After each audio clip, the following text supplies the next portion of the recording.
एक कबूतर और एक कबूतरी एक पेड़ की डाल पर बैठे थे। उन्हें बहुत दूर से एक आदमी आता दिखाई दिया। कबूतरी के मन में कुछ शंका हुई। उसने कबूतर से कहा कि चलो जल्दी उड़ चलें, नहीं तो ये आदमी हमें मार डालेगा।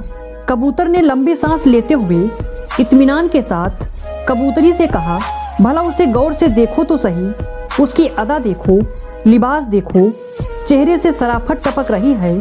ये हमें क्या मारेगा, बिल्कुल सज्जन पुरुष लग रहा है। कबूतर की बात सुनकर कबूतरी चुप हो गई।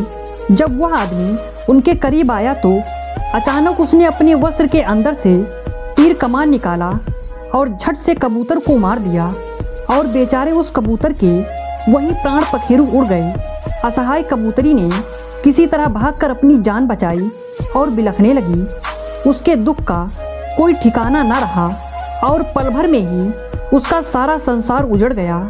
उसके बाद वह कबूतरी रोती हुई अपनी फरियाद लेकर उस राज्य के राजा के पास गई और राजा को उसने पूरी घटना बताई।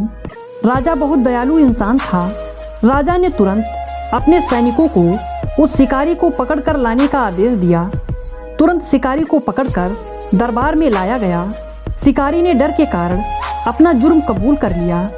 उसके बाद राजा ने कबूतरी को ही उस शिकारी को सज़ा देने का अधिकार दे दिया और उससे कहा कि तुम जो भी सज़ा इस शिकारी को देना चाहो दे सकती हो, तुरंत उस पर अमल किया जाएगा। कबूतरी ने बहुत दुखी मन से कहा कि हे राजन, मेरा जीवन साथी तो इस दुनिया से चला गया जो फिर कभी भी लौट कर नहीं आएगा। इसलिए मेरे विचार से इस क्रूर शिकारी को बस इतनी ही सज़ा दी जानी चाहिए कि अगर वो शिकारी है तो उसे हर वक्त शिकारी का ही लिबास पहनना चाहिए। ये शराफत का लिबास वह उतार दे, क्योंकि शराफत का लिबास ओढ़कर धोखे से घिनौने कर्म करने वाले सबसे बड़े नीच और समाज के लिए हानिकारक होते हैं। कबूतरी ने कहा, जब हम किसी को जीवन दे नहीं सकते तो किसी का जीवन लेने का अधिकार मुझे नहीं है। अगर आपको हमारी कहानी अच्छी लगी तो लाइक और शेयर ज़रूर करें और ऐसी ही कहानियाँ सुनने के लिए हमारे चैनल को सब्सक्राइब करना बिल्कुल ना भूलें।